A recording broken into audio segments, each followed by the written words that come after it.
भारत का इतिहास। आइए आज इसमें शुरू करते हैं एक नया अध्याय, दक्षिण भारत का इतिहास। सबसे पहले संगम युग।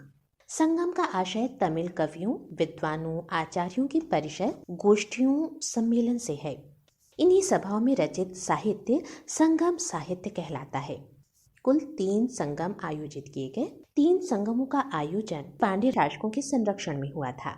प्रथम और तृतीय संगम का आयोजन पांड्यों की राजधानी मदुरै में किया गया, जबकि द्वितीय कपाटपुरम अर्थात अलवै में आयोजित किया गया।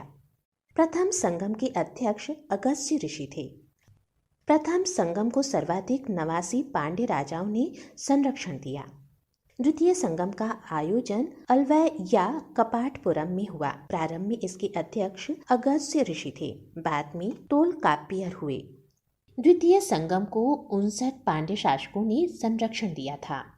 इस संगम में रचा गया एकमात्र ग्रंथ तोलकाप्पियम है। इसे तमिल भाषा का प्राचीनतम व्याकरण ग्रंथ माना जाता है। अब एक नजर पांड्य शासकों के संरक्षण में आयोजित हुए तीनों संगमों पर। प्रथम संगम का केंद्र था मदुरै, जिसकी अध्यक्षता अगस्त्य ऋषि ने की थी। इसमें 549 सदस्यों ने भाग लिया था और इसमें रचा गया ग्रंथ था उपलब्ध। द्वितीय संगम का केंद्र स्थल था कपाटपुरम। इसकी अध्यक्षता अगस्त्य ऋषि ने की, बाद में तोलकाप्पियर ने इसकी अध्यक्षता की। इस संगम में 49 सदस्यों ने भाग लिया और तोलकाप्पियम नामक ग्रंथ की रचना हुई। तृतीय संगम का केंद्र स्थल था उत्तरी मदुरै। अध्यक्षता की नक्कीरर ने, जिसमें 49 सदस्यों ने भाग लिया और इस संगम में रचे गए ग्रंथ थे एत्तु तोगे, जिसमें 8 गीत थे, पत्तु पत्तु, जिसमें 10 गीत थे, और परिपादल आदि। तृतीय संगम का आयोजन उत्तरी मदुरै में किया गया। तृतीय संगम के अध्यक्ष नक्कीरर थे। तृतीय संगम को 49 पांड्य राजाओं का संरक्षण प्राप्त था। संगम काल में 5 महाकाव्यों का उल्लेख मिलता है।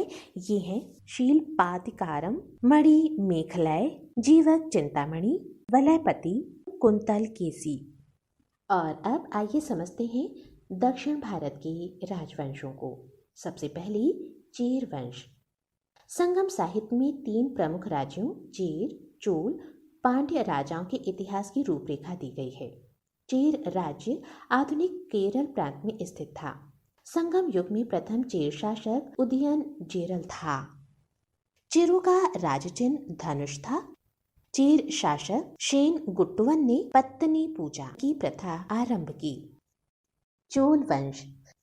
संगम साहित्य में उल्लिखित चोल शासकों में करिकाल प्रमुख था। करिकाल को जले हुए पैरों वाला कहा गया है। कालांतर में विजयालय ने 859 से 871 ईस्वी के मध्य पल्लव वंश के अवशेषों पर चोल वंश की स्थापना की। इस वंश की राजधानी तंजौर थी। विजयालय ने तंजौर अर्थात तंजावुर पर अधिकार करके नरकेसरी की उपाधि धारण की। चेलों का स्वतंत्र राज्य आदित्य प्रथम ने स्थापित किया था। इसकी उपाधि को दंडराम थी।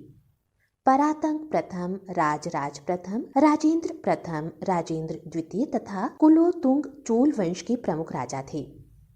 राजराज प्रथम ने श्रीलंका के उत्तरी भाग पर अधिकार करके नए प्रांत मुम्माडी चोल मंडलम की स्थापना किया तथा इसकी राजधानी पोल्लन रुवा को बनाया। राजराज प्रथम ने तंजौर में बृहदेश्वर या राजराजेश्वर मंदिर अर्थात शिव मंदिर का निर्माण कराया था। राजेंद्र प्रथम ने बंगाल के शासक महिपाल को पराजित कर गंगैकोंड चोल की उपाधि धारण किया। बंगाल विजय के उपलक्ष्य में नवीन राजधानी गंगैकोंड चोलपुरम की स्थापना की तथा उसके निकट चोल गंगम नामक तालाब बनवाया। राजेंद्र तृतीय चोल वंश का अंतिम शासक था।